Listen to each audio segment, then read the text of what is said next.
Starting off with a dry surface, I begin by adding water to the top of the paper and the bottom part, so it's the sky and the ground.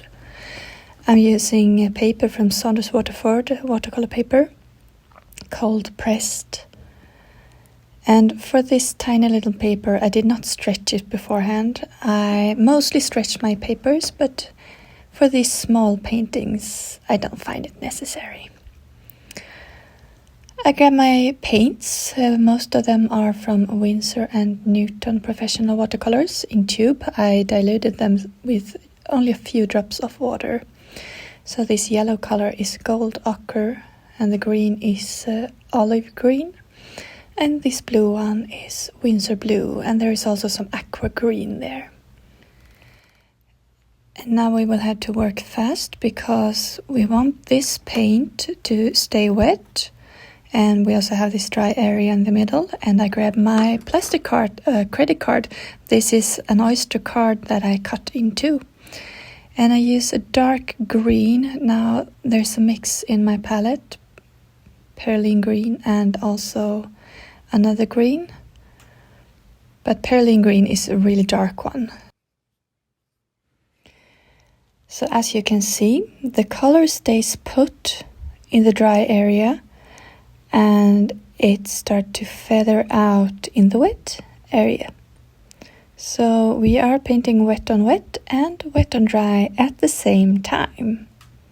And I love this technique for creating trees. I've taken my time. I'm trying the shorter side of the card, but it's slightly uneven. So I go back to the longer side. Just adding trees. And in this case, the light in this picture comes from behind the trees, which make the silhouette of the trees very, very dark. And it's beautiful. It's so nice when you can get a high contrast in a picture like this, when the dark meets the light. That's where the focal point will be in the picture. Now we do have some straight lines in the sky. I want to remove that, and I think it's very easy and convenient with this spray bottle. So I spray water just under the edge so that it looks like branches coming out. And I'm creating irregularities with the spray bottle. So just clean water, but the paint, the color will spread into it. I'm doing the same for the ground.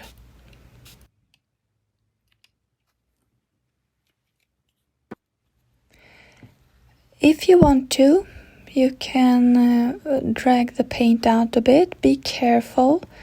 Don't mix it too much. In this case, it's fine. It's just two colors. If you use more than two colors in one place, be really careful. It can get muddy quickly. So just a few moments here, and then I will leave it be.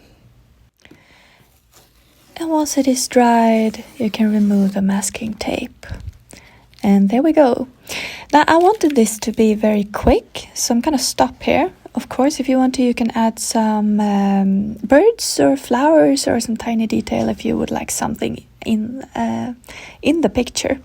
But I think this is very convenient for the beginner. So let me know if you try it. Bye!